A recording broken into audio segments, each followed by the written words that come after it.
If you're trying to access your Verizon text message history, it's important to know what's actually possible and what isn't.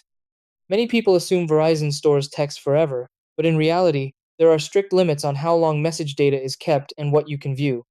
For up to 90 days, Verizon temporarily stores the actual content of SMS and MMS messages.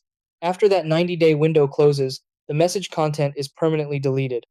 However, Verizon continues to retain metadata for up to 18 months, which includes the phone numbers involved, dates, times, and message type, but not the message text itself.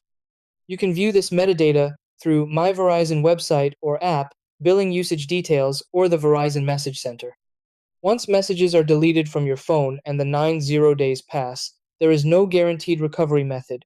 Be cautious of third-party apps claiming to restore old texts; they're unreliable and may pose security risks. Messages sent through apps like iMessage, WhatsApp, or Messenger are not stored by Verizon at all. If message content is required beyond 90 days, only a court order or subpoena may allow limited access depending on availability.